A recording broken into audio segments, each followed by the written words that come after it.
If you love fashion, but you're on a budget, so what do? You go thrifting and you thrift that look for less. That is what this video is all about. This is a monthly series that some ladies and I do on YouTube here, where we find an inspiration piece and then we thrift it for less. And we do ask for your help at the end, so make sure you watch till the end.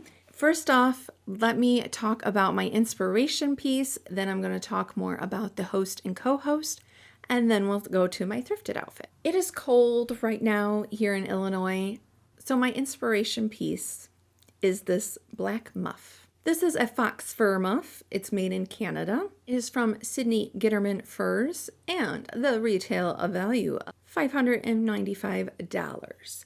But don't you just think like a muff? I feel like it just sounds fancy. Am I the only one?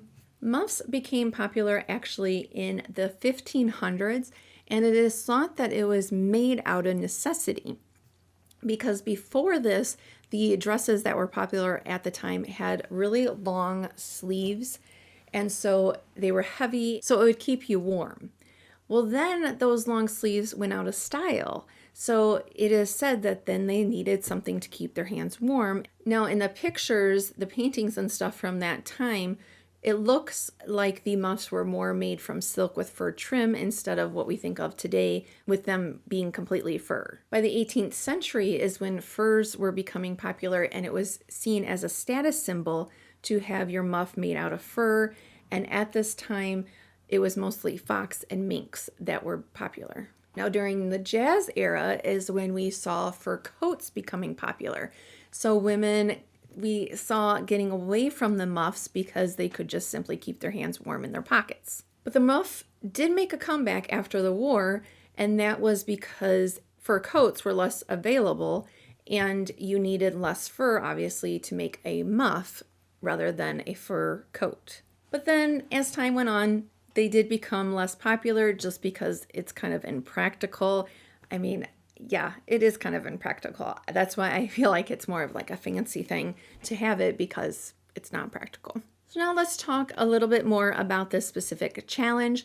Every month we have a host and a co-host.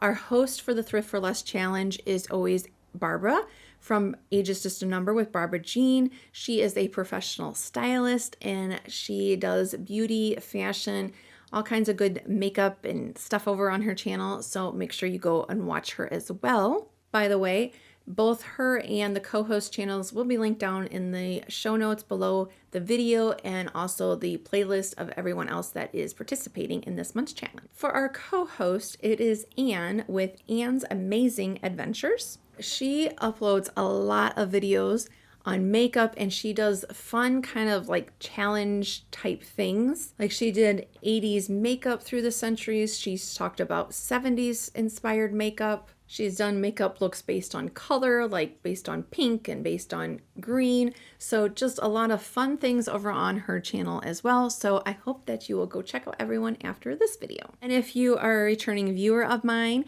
and you are not new here, no, I did not get my hair cut. I am wearing a wig today. Isn't it so much fun? I'm going to try to start wearing wigs a little bit more, or hair extensions. If I am wearing any of them, I will be starting to list them down in the description box down below, just as an FYI. Back to our inspiration outfit. They do not give any information on what the model is wearing. So for this month, I am just going off of the cost for the muff to compare it to mine. And I'm going to insert some pictures. I kind of recreated that look with my own sweater and leggings. And then, since I'm talking about the muff being so fancy, I thought that this would be a perfect opportunity to get out one of my fancy dresses, do a little fun photo shoot with my muff in my dress. So let me insert those clips here, and then we'll come and talk about money.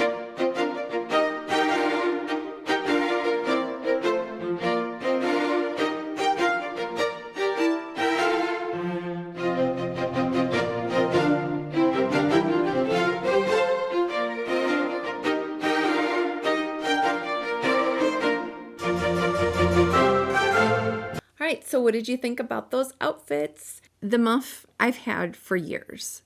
I don't know where I got it. I have to assume that I got it thrifting because, yeah, It's faux fur, and I don't know any place that really sells them that much.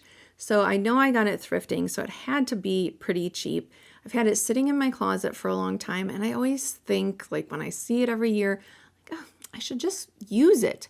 And to be honest, I think I've used it once, maybe. They're real fur, Muff, $595. My faux fur Muff is from my closet. So to complete this challenge, I didn't pay anything because I already owned it. I'm sure if I bought it thrifting, it had to be less than $20. Maybe I got it at an estate sale where it could have been like $30, but I know I wouldn't have paid more than $50 for it, even if it was in an estate sale. Probably it could have been, because back then I was doing a lot more estate sales, so could have been. At the most would have been $50, but yeah, I already had it in my closet, so $5.95 to $0.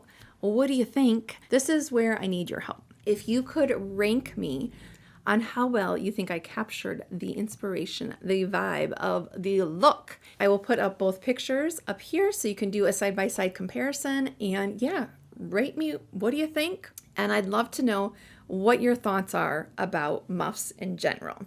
Thank you so much for watching. I hope you have a wonderful day. And again, the playlist, you can click on it down in the description box and go tell the other ladies hello if you're coming from them channel. If you're coming from one of their channels, hello, welcome, and I hope that you'll stick around this channel more. Thanks, bye.